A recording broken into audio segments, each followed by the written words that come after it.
Hello friends, nomadic zone में आपका स्वागत है।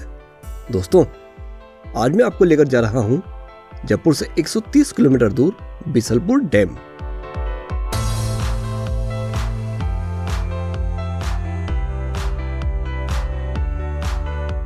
दोस्तों, प्लान तो बिसलपुर घूमने का था, पर मेरे एक मित्र ने सजेस्ट किया कि अगर हेरिटेज पसंद करते हो तो बिसलपुर के पास टोडा रायसिंग जरूर जाना।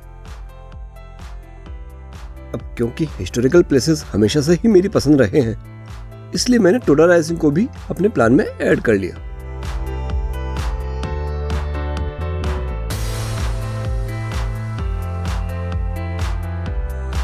बस फिर क्या था, करीब 3 घंटे के राइड के बाद हम टोडा रायसिंग पहुंच गए।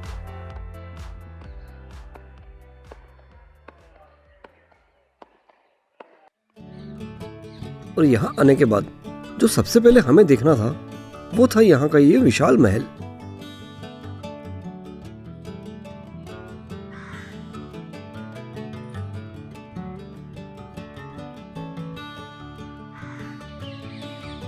दोस्तों, महल के अंदर आने के बाद ऐसा लगा जैसे यहाँ सालों से कोई आया ही ना हो।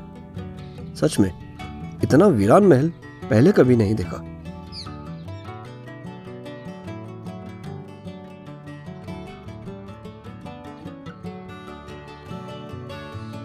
आप देखेंगे कि महल के मध्य भाग में एक सुंदर सी छतरी बनी हुई है, जिसके चारों तरफ पानी भरा होता था।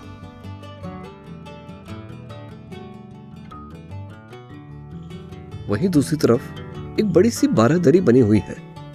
इसका उस वक्त क्या इस्तेमाल होता होगा ये तो इतिहासकार ही बता सकते हैं, लेकिन अब इस जगह का इस्तेमाल एक सरकारी पाठशाला के रूप में होता होगा।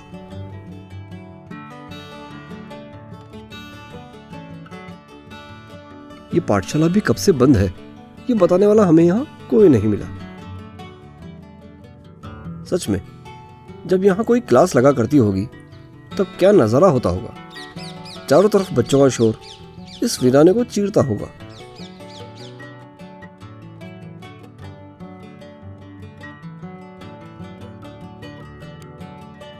दोस्तों, अगर हम यहाँ के इतिहास की बात करें तो बताया जाता है कि यहाँ पर राठौड़, चौहान, सोलंकी और सिसोदिया राजपूतों ने समय समय पर राज किया।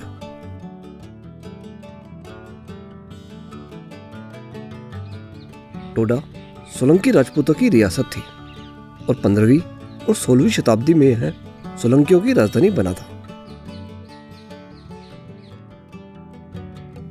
कहते हैं कि यहाँ पर मानसिंह ने अकबर के साथ मुगल फौज की चढ़ाई भी की थी, जिसमें सैकड़ों सोलंकी शतरनाइयों को जौहर करना पड़ा था।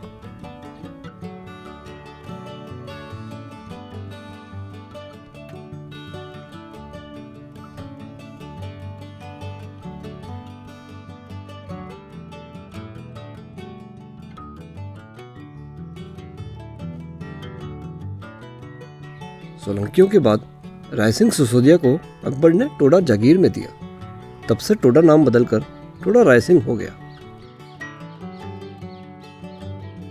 कहते हैं यहाँ पर सबसे लंबा राज सोलंकियों का रहा, जो कि 1303 से 1655 का काल बताते हैं।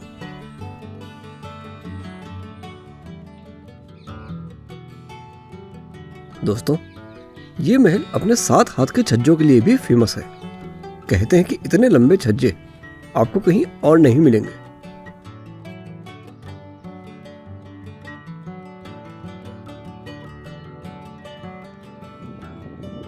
जहां इस महल के एक तरफ ऊंची पहाड़ी है तो वहीं दूसरी तरफ ये एक तालाब से घिरा हुआ है।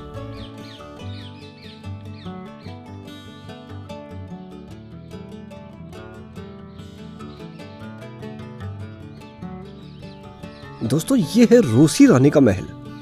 कहा जाता है कि जो रानी राजा से किसी बात पर रूठ जाती थी तो वो कुछ समय या दिन तक इस महल में एकांत में चली जाती थी।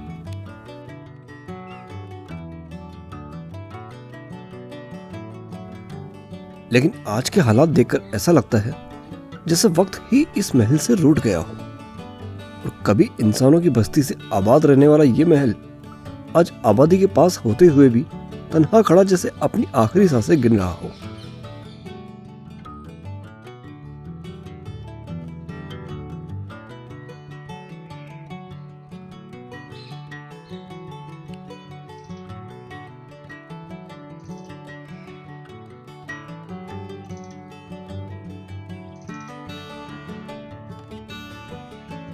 तो दोस्तों ये था टोडा रायसिंह का महल। अब हम चलते हैं यहाँ की फेमस हाड़ी रानी की बावड़ी देखने। हाड़ी रानी का ये कुंड वर्तमान में भारतीय पुरातत्व विभाग के संरक्षण में है। दोस्तों ये बावड़ी टोडा रायसिंह के ऐतिहासिक वैभव और अटूट प्रेम की निशानी की साक्षी है। इतिहासकारों का कहना है कि सन 1342 में टोडा के राजा राव रूपाल ने बूंदी के देवा हाड़ा की पुत्री हाड़ी रानी से विवाह किया था और विवाह की वर्षगांठ में अपने प्रेम को यादगार बनाने के लिए अपने नाम से रानी ने यह कुंड बनवाया था।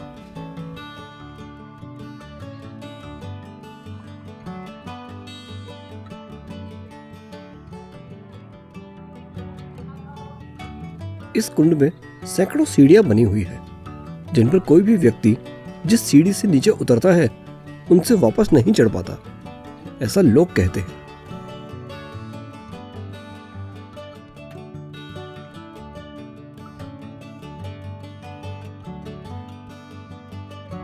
कुंड के 3 तरफ सीढ़ियां हैं और एक तरफ दीवारे बने हुए हैं।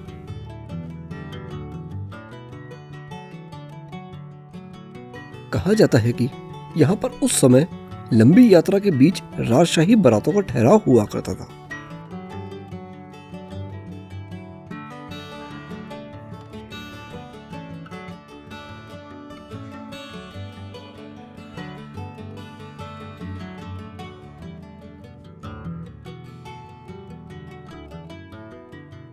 दोस्तों अब हम आ गए हैं बिसलपुर डैम, जो कि मेरी संडे आउटिंग का मेन टारगेट था।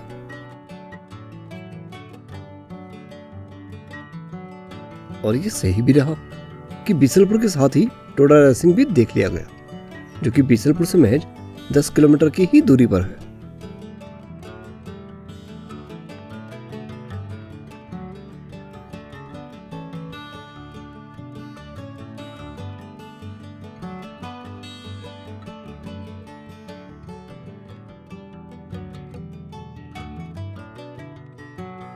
तो दोस्तों ये थी हमारी आज की जयपुर से डे आउटिंग की एक डेस्टिनेशन। फिर मिलेंगे एक नए टारगेट के साथ। तब तक के लिए मैं राकेश गोगना आपसे इजाजत चाहूंगा। नमस्कार।